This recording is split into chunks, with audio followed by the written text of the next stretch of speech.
Round two, buddy. How you doing? I'm doing great. See, you see those pearly whites, you know it's time to rock and roll. Oh, that's good stuff, man. That's good stuff. So for anybody that don't know, Wes gives me directions before we start, and I'm supposed to wait for his pearly whites, but I get excited and go too soon sometimes because, it's what I do. I'm excitable.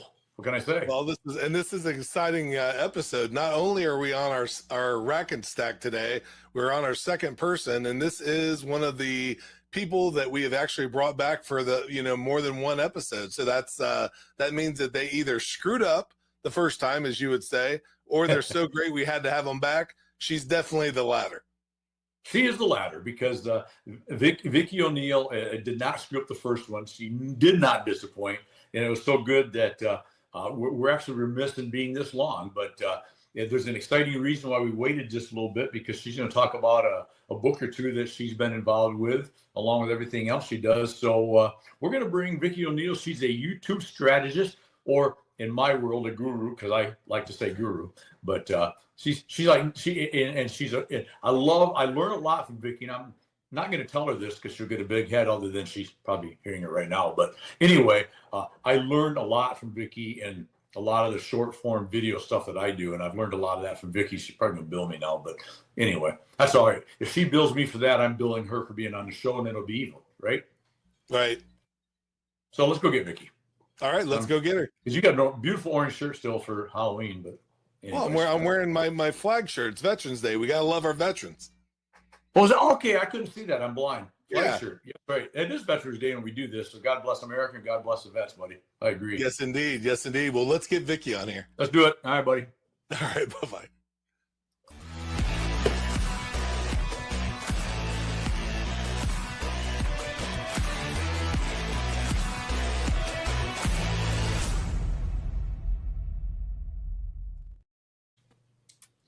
There she is, the guru herself. I saw orange and I thought Cincinnati Bengals. Oh, do they have a football team? I'm a Lions fan. Yeah, so. I'm not a fan. I don't follow them that often. Yeah. Well, yeah, I'm more of a college football fan, but my still defending national champion Michigan Wolverines, and I got to hold on to that now because we're not going to be defending anything after this year. But anyway, with that said, I'm supposed to be a Detroit Lions fan because I'm from Michigan originally, but I'm more of a college guy. But yeah, it's Veterans Day, and we're glad to have you on. Yeah, and thanks to all of those who have served. Anyone who's listening or watching, I just want to make sure I say thank you for that. Yes, absolutely, absolutely. Yeah, it's I have a lot of vets in my life, and we get to do it, love what we do, and do what we love because, in a large part, because of what they've done and sacrificed and will in the future. So, well said. Well said. Yeah, thank you. So, thank you for having me on again, too, Randy. I appreciate it. Absolutely. It's a pleasure to have you on. As I was saying to Wes, Vicki, we got introduced by a mutual friend, Brian Monahan, and I watch everything you put out. And I've learned so much about, especially short-term video, from you. And you're just, you're a YouTube strategist or guru. I like to say guru mainly because I like to say words I can spell, and that's 4 letters, which I can spell. Strategist I can barely say, let alone spell. But yeah, I make things easy for myself. But you bring some really, really good stuff to all of us in the world of social media and YouTubing and whatever else we do, and the people that understand the need and the importance of virtual, right? So thank you for that. Thank you for all you do for all of us. Oh, thank you. I appreciate you watching the videos and actually sharing that with me. I really appreciate it. It's fun to create. When you enjoy what you do, then you want to do more of it. So I'm all for it. Yeah, it's awesome. It's awesome. So let's do two. We want to divide it up. I got 2 things I want to discuss with you today, and more if you want to. But right. I want to discuss your books, but I also want to discuss a little bit about what you've been doing and what you've been talking about in your world of being a YouTube guru. So why don't we start there? We've come a long ways in the world of virtual, have we not? I mean, it's a world that we can't ignore. if you want to ignore it. And I don't want to ignore it. I'm one of those old school guys that become more of a hybrid and figured out that this not only makes a lot of sense and it's fun, but my take, and correct me, feel free if I'm wrong, but my take, and I'll tell anybody that listen, if you're not using the power of social media, the power of virtual, you're just missing an incredible amount of the impact you can have for yourself personally, your business. Is that too strong a statement, or am I right or am I wrong? No, I think you're absolutely right. I think ever since, especially since COVID, and we all were like forced to be on Zoom and on video anyway, I think that was a real pivotal point for everyone to like really get on board with social media in general. And I think that was also forcing people to get comfortable on camera, because that's how we all could like actually talk to each other if we wanted to see each other at the same time. And there's some people have just not ever looked back. They've just continued to move forward, whether they're just on social media, if they're creating videos or whatever it is. So I think, there were some things that we didn't desire that came out of COVID, but there's some things that actually were pivotal moments. And that was one of them. It was. And I have a tendency to be bold, and that comes with just being old. But yeah, it's not that funny, Vicki. You didn't need to laugh that much. But I would go. You said you're not. You missed that part. Oh, perfect. You repeat that one more time. I'm waiting. You're not. Okay, you're not. Perfect. We might do that for 20 minutes, but okay, no, that's okay. But years ago, if you didn't have a website, you didn't exist to a lot of people, right? And I feel strongly, and I know not everybody agrees with me, but more and more do.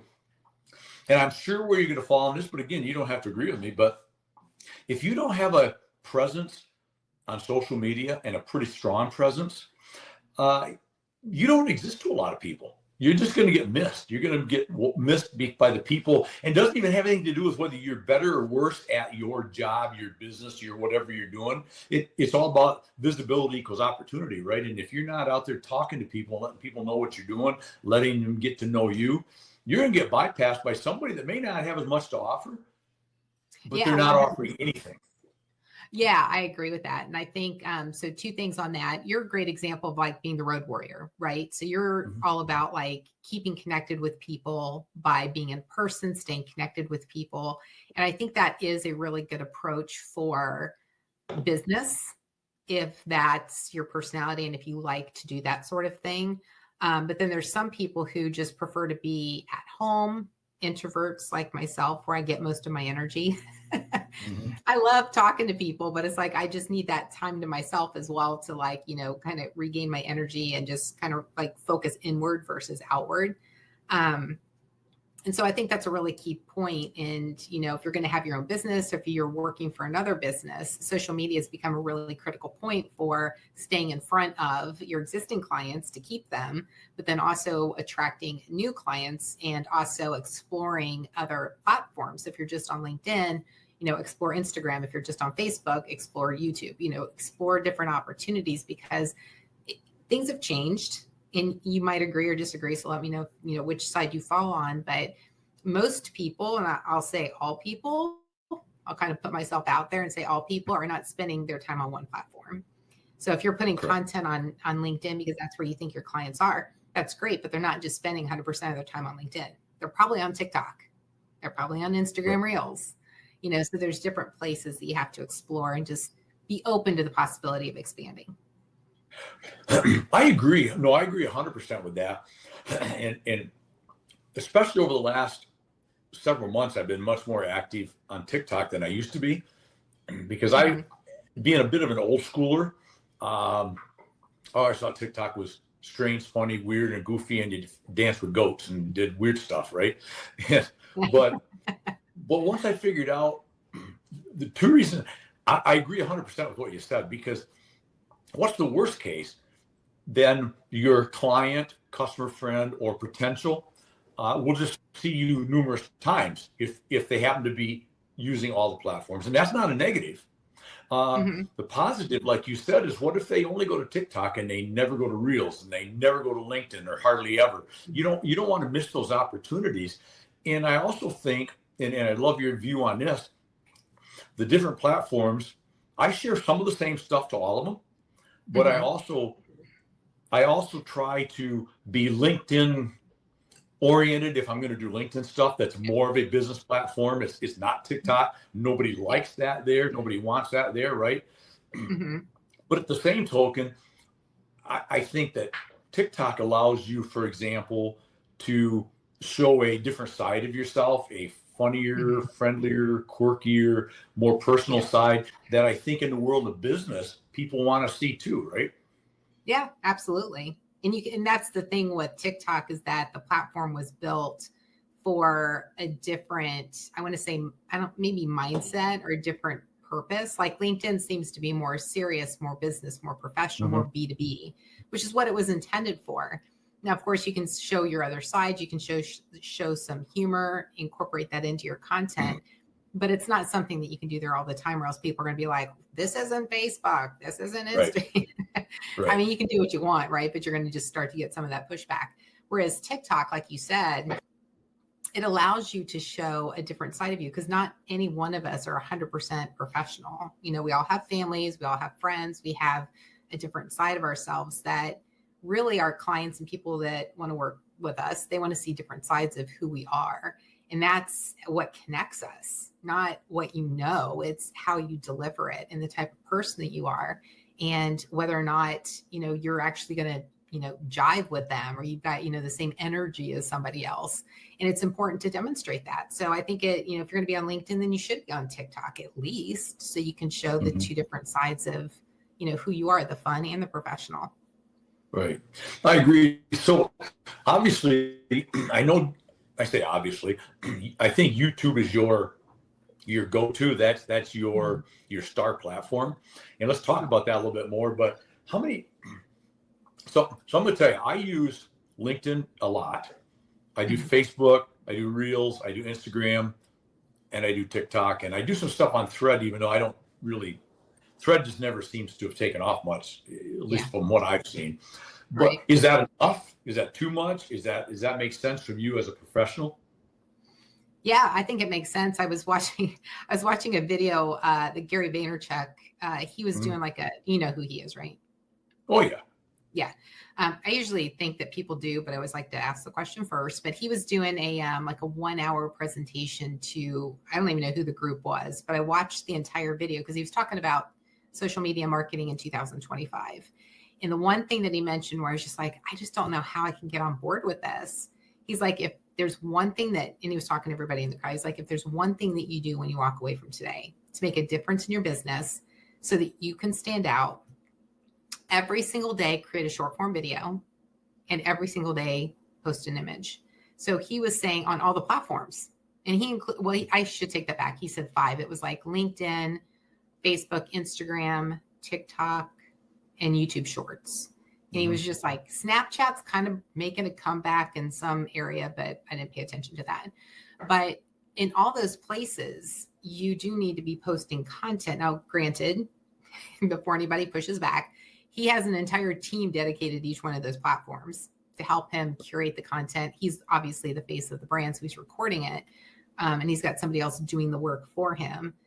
But what we were talking about earlier, and just like kind of standing out and, you know, being able to be the face and be in all these different places, the more places that you can be, it's that constant brand impression, right? The more times that you see something, the more people are going to remember it. So yes, posting on different platforms and in different media formats. So text, images, video, mix it up a lot. Didn't have to just be professional on LinkedIn. Put something funny in there, put something personal. Just help people get to know who you are. And that's really going to be the key, I think, across all the platforms. I think it is. And, you know, and what it really allows is for, if you're a believer of, which I know you and I and Wes and most people I talk to on the show are big believers in being a brand ambassador for your own brand, right? And we all, and I love your view on this, we're all a brand ambassador for ourselves, for our company, for our products. But I think it's really key is people still buy from people at the end of the day, right? And so I think it's important that we develop that brand ambassadorship for the brand of Vicki, right? The brand of Randy, the brand of Wes. And no better way to do that than, as we just kind of talked about, but circling kind of full circle there, is if we do it right, we allow people to see the educated industry pro with some serious stuff. And then they also get to see the goofball a little bit that loves to do whatever, or loves his grandkids or his they get to see all aspects of it because people want to buy from the full package. Yeah, exactly. And I think that helps, to your point. And then, like, when you're posting across all the different platforms, and this was something that Gary had said as well in his talk, was that, you can post the same content across all the platforms, but tweak it a little bit, or at least tweak it enough for each platform. So just like you said, TikTok's not LinkedIn. So yes, you can post the same video if you want to, but, tweak it for TikTok, which you only need a line of text and maybe 5 hashtags, whereas on LinkedIn you need to have more context to the video and 3 hashtags. So there's a little bit of a difference. You can't just copy and paste it, but tap into the amount of time and effort that you invested in creating each piece of content and spread it across all the platforms that you can, so that you're maximizing the opportunity, not just with the time you invested in creating it, but reaching people wherever they're at. Right. Love it. So one of the things that, and people will question me sometimes from someplace, or I might give a little talk on something or whatever. Man, you must spend your whole life just making content, because you do post a lot of stuff. And I do post a fair amount, but it doesn't, now I do have somebody that works, for me full time. On the business side, just doing marketing stuff. So I do some of the stuff, and then she does a lot of the other, but I still do a lot of my own posting. And I don't find that it's that time consuming as what one might think. If you're playing in the game and you're in the game and you believe in it and you believe it's important, there's a lot of content there. And if you're just, if your mindset is to always be looking for content, does that make sense? Yeah, it does make sense. And yeah, I agree with you. It doesn't take as much time as I think people believe it does to create the content and then post it.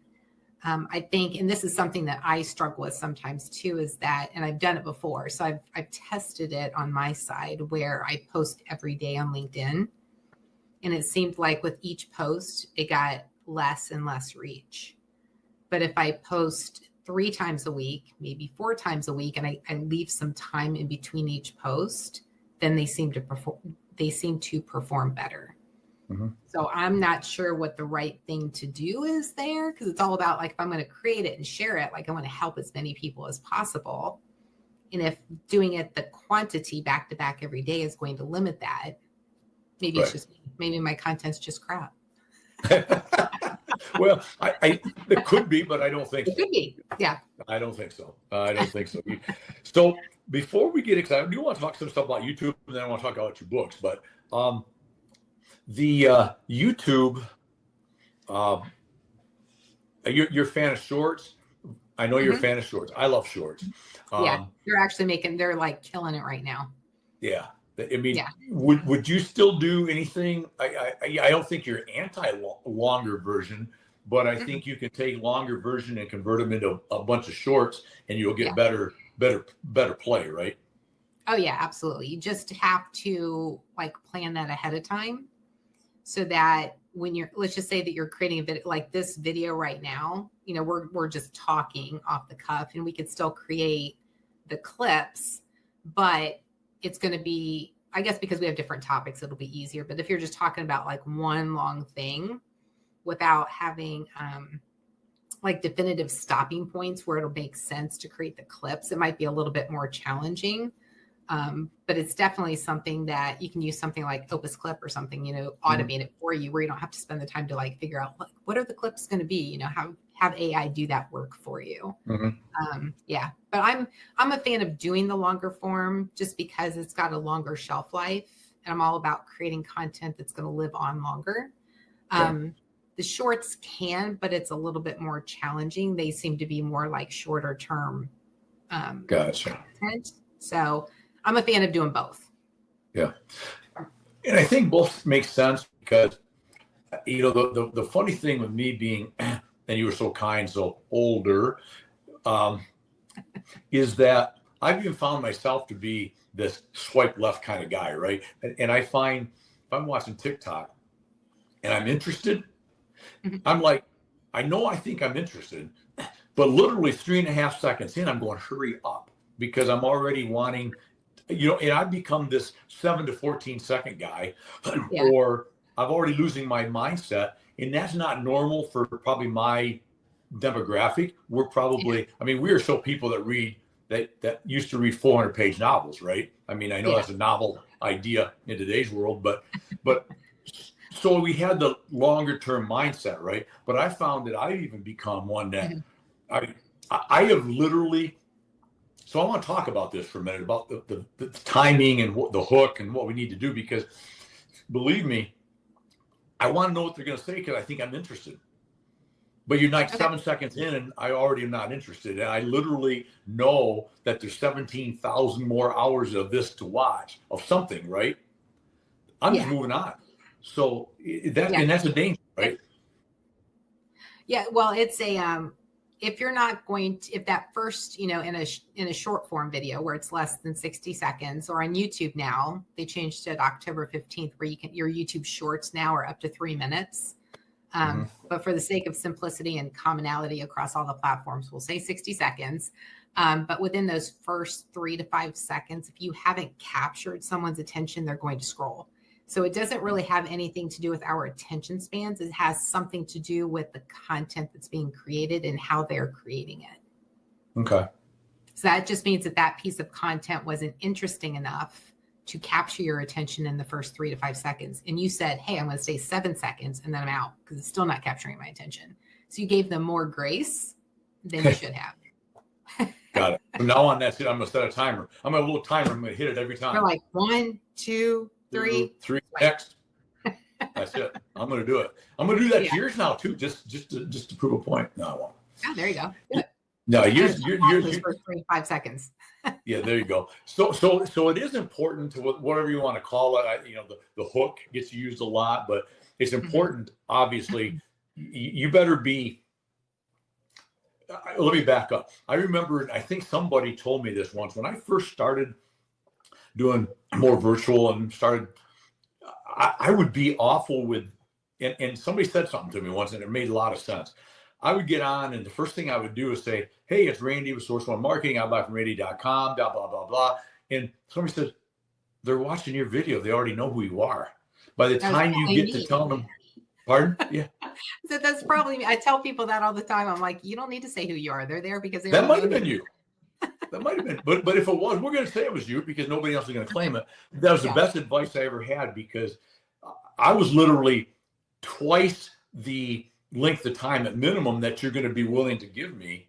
Yeah. And I'm still telling you who I am, and you already know who I am because you just clicked on my video, right? Exactly. Yeah. Or if, let's just say it's in TikTok and you're in the, For You section and you're just scrolling, they don't know who you are yet. It's going to be what you say, and whether or not you capture their attention. If they like it, they leave a comment, or if they share it, then they're going to look to see who it is. They don't even care at that point who you are.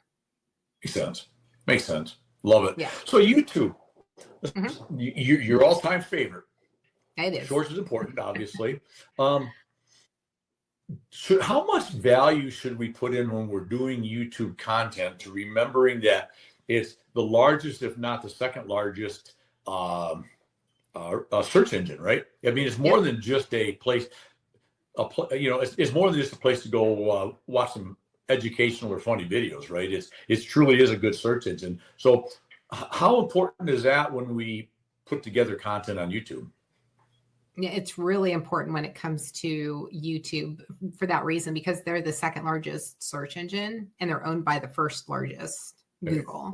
So, and you've probably noticed this, and tell me if you haven't, Randy, is that when you search for something, in the top of the search results, there's a video, and then there might even be clips where there's words underneath them. Have you seen that before? Yes. Okay. So that is a long form video. that has been optimized, meaning that they've included keywords, they've done their research on the title, even what they're saying in that video has been optimized for YouTube.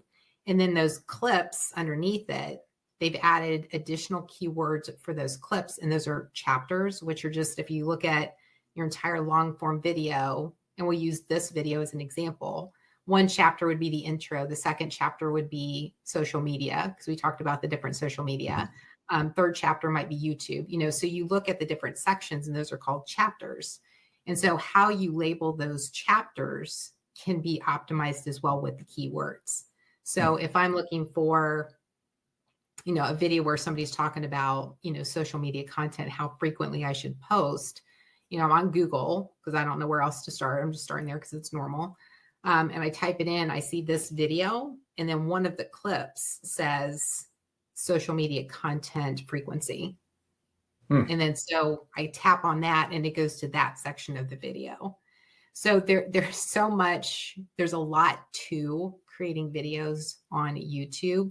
And so I could go really deep and really long on that, which is why I'm trying to keep it super surface level. But it's really important to know like all of those things before creating content, because it does have to do with the words that you're saying in your video as well. So I would say it's really important and to do your homework. But I would say the first 3 things to focus on when you're creating a video, whether it's a YouTube short or it's a long form video, is the thumbnail, right? So when you think of like how you search, and especially if you're on YouTube and you do a search, on the left-hand side, you've got all the thumbnails. And Right. I think I'm like most people, and correct me if you do it differently, because I would love to know, is that I scan the thumbnails to see which ones kind of grab my attention. And Right. it could be the image, it could be what text is on there. And I'm like, is that how you do it too? Yeah. Oh, yeah. Yep. Yeah. And then once you look at the thumbnail, you're like, okay, let me look at the title. What is it actually telling me it's about? Right. So you'll look at that. And if it's interesting enough, you're like, that's perfect. That's what I want to watch. Then I'll click on it. So now you've hit the number 1 item, which is the thumbnail. The number 2 item is the title, which is SEO. It's got keywords. And now you've clicked on it. Now the video opens and it comes down to, if it's a YouTube short, it's those first 3 to 5 seconds. If it's a long form video, you've got up to 30 seconds before somebody will decide to move on. But then that's your hook. You need to make a statement, ask a question. As you're talking, have some type of visual component on screen, have an audio or sound effect. Like there needs to be something going on in that opening scene, whether it's a YouTube short or a long form video, to grab somebody's attention and bring them in. So there's a whole like package and process to creating a video versus I'm going to create a video and throw it up on YouTube. Yeah. Which I've That had makes several sense. people see that recently, and I'm like, no, let me help you with that. Yeah, there you go. Yeah, there's times where we should go to the pro, right? Yeah. I used to just throw stuff up there too, and I didn't realize what I was doing. I'm like, man, I could have really leveraged. And it was when I started getting more familiar with doing videos in general, and I did a 30-day challenge on LinkedIn, a personal challenge. I just did it myself. And so I had recorded all those videos that were on LinkedIn, and I'm like, I need to put those on YouTube. So I just started throwing them all up the same day. I'm like, what was I doing? Don't do that. Yeah. Oh, it's easy enough. You get started something, you get excited about it, and you want to do it. Yeah, exactly. Yeah. So speaking of that a little bit, give me another thought. Willy-nilly, that's my word, versus I love it. having a Say that all the pre-planned. time. I like that. Pre-planned posting schedule, or a combination of. What's your opinion? For how frequently to post on YouTube? Yeah. I would say if you're going to do YouTube shorts, do it every day would be ideally the common practice for doing it. If you're going to do long form, once a week is actually the recommendation. You could do twice a week, but once a week's all that's needed. Gotcha. Okay. But you should have a plan, right? You should probably plan your work as it does with anything, right? As opposed to just, it's 2:34 and I haven't put anything up in an hour. I guess I should throw something up. That's probably not unless it's just something you found interesting that just happened to you. I suppose that's always fun, right? But I mean, generally, you could go live and do it that way. I would say if you're going to go live, do short form. Just go live on your phone, vertically. Don't pull up your laptop, because that actually is getting better views right now than like if you pull up your laptop and do a live stream like we are right now. So you just brought up another thought. I love this. So obviously we've all used the terms, and I'm just do what I do, but you're the pro, so I'm talking to you. But we all use the terms authentic, raw, organic, all those different terms. But you want good stuff, right? You want quality stuff. Yeah. But can you spend too much time trying to be this Hollywood perfect versus just people don't expect that necessarily, looking for just this perfect Hollywood production, right? They're looking for done as opposed to perfect. They're looking for a little more raw and just you, right? Is that a correct statement? That's 100% correct. Yes. Yeah. I would say avoid Hollywood production is a great terminology, and to stay away from that. Yeah. Because a Hollywood production is something that you would see like as a Super Bowl commercial, where you've got like an entire team, you've got tens and hundreds and millions of dollars dedicated to creating this 30-second video. And it's unrealistic. And I think that a lot of times holds people back from actually taking action, because they're comparing their chapter 1 to somebody else's chapter 20 and saying, oh my gosh, Mr. Beast, the number one YouTuber in the world, is creating all of these amazing videos, and I've got to do the same thing. And it's like, well, we already have Mr. Beast doing that, so we don't need somebody else doing that. That's where the attention's going. So there's a way to kind of like dig deeper into, let's just say that he's doing a video on, he's not my like kind of videos. I just refer to him because most people like his, or they know him, but let's just say he's doing like this huge pool full of balloons or something that he did one time. That's not something that is going to be anything close to what I would actually create. And so we don't need other people doing that same thing. Like we don't need, Mr. Joe creating, the same video of all these balloons in a different size pool. Like it's the same video. Nobody cares at that point. Right. But if you said, I'm going to do, maybe it's, something different, not balloons, but something else in a, in-ground pool versus above ground pool. I don't know. But just put your different spin on it. So it's still going to get people's attention. And then also thinking about, like, if people are watching that video, what's going to be recommended next to it, which is something that kind of gets lost a lot of times because people don't think that far or in that way. Interesting. So, well, good, because I a few times I've tried to think I wanted to get so, what's the word I want, super pro with it, right? And then I realized that it takes a lot of time, and time that I don't really have to devote to that. But then I realized, and so that answered my question. Thank you. Because anything that I watch, I'm not, like you said, I'm not looking to watch a Super Bowl commercial. I'm just watching it because it's entertaining or educational or tells me a little bit more about somebody that I want to know, right? So right, exactly. And that's what it's typically for too. Like you were saying earlier with TikTok, like that's a place that most people go to for entertainment. That's what I go for. I don't go there to learn things, although the younger generations actually are using TikTok as their new YouTube. So it will eventually become like the YouTube competitor if it's not already. So I'm not supposed to get all my news from TikTok? Oops. No, you can. That's what I'm saying. That's what most people are doing these days. Oh, you mean because I said younger generation? Yeah.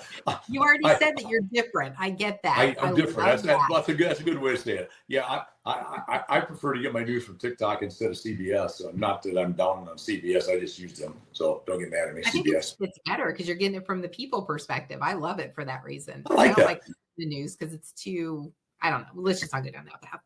But Yeah, so people typically go to YouTube for like learning something, right? I don't want to say it's all educational, but for the most part, especially if we're talking about like people on LinkedIn, if they're going to YouTube, they're probably looking to find out something new, or they right. want to put something together, or if they want to learn about, maybe their favorite, actor, actress was doing an interview with somebody, that's typically where they're going to go.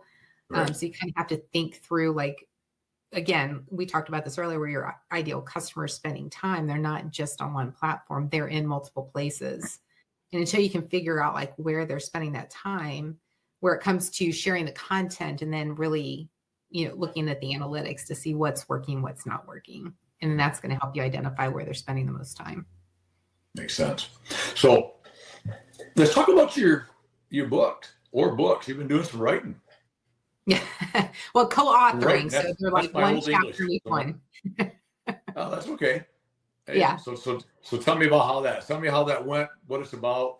Pull up a copy. Let's talk about your book.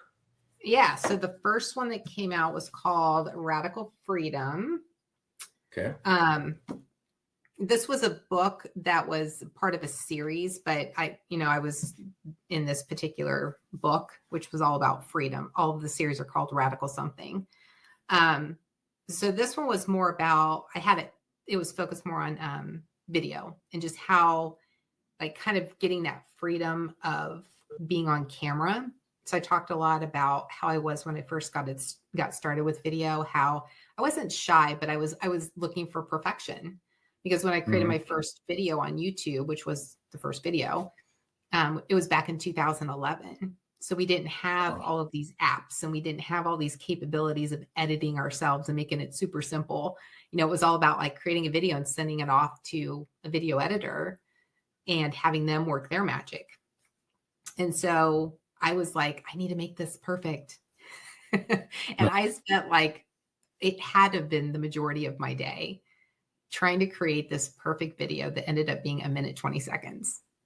And It was so overwhelming and full of anxiety. And it was just like trying to find the perfect background. And it was ridiculous looking back, but it was my first step, right? You got to start somewhere. And so I talked about that in this book, and how it was the freedom from self-sabotage and the freedom from perfectionism. And when you free yourself from those two things, it makes anything, not just video, but anything that you do, a lot easier, because now you don't have unrealistic expectations that you're putting on yourself. So that's what that one was about. Love that. Well, and that does make a lot of sense, because you put so much pressure on yourself to be perfect, and that's a bar that is continually moving, right? It's non-existent. There is no such thing. So exactly.